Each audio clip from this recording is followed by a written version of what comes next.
I'm Colonel Carville, Air Force Office of Special Investigations. Rapp's right hand shot out to the side.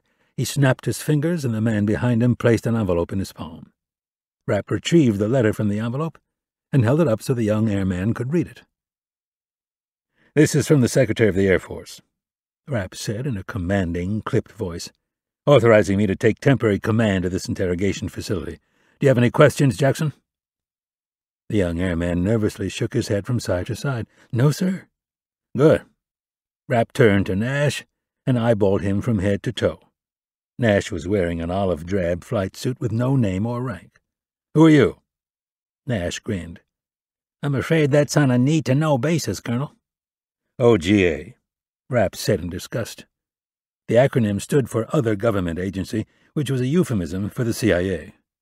"You goddamn spooks, you're more trouble than you're worth." Rapp turned back to Jackson.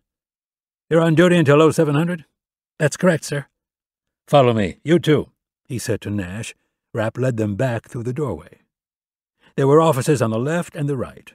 Rapp opened the door on the left and said to one of the men in his entourage, "Chief, remove the phone and keyboard from this office and make sure this spook doesn't leave until I say so." Rapp walked across the hall and opened the other door. Looking at the young airman, Rapp said, "Jackson, in here. I'm going to assume I can trust you not to make any phone calls. No emails. No communication at all. Is that understood?" "Yes, sir." "Good. Grab some shut-eye on the couch and don't leave this room unless I say so. Is that clear?" "Yes, sir." Rapp shut the door, walked back across the hall, and opened the other office door.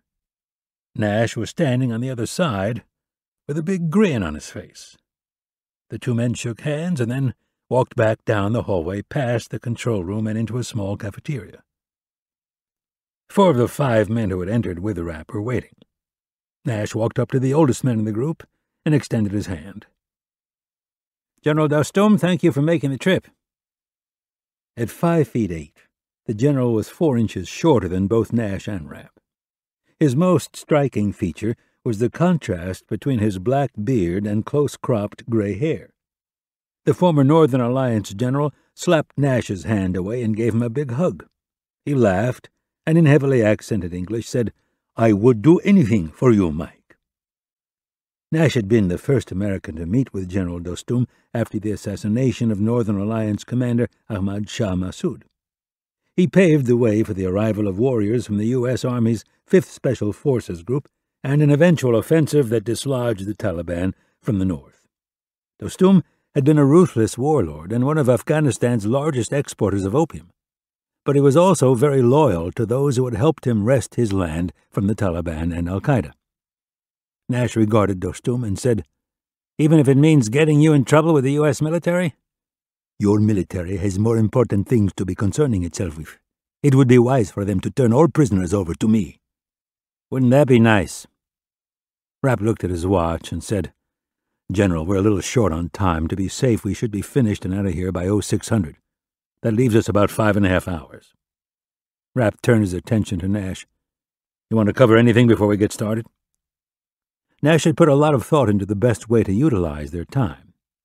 He had decided that he and Dostum would handle Al-Haq while Rapp would be in charge of interrogating Haghani.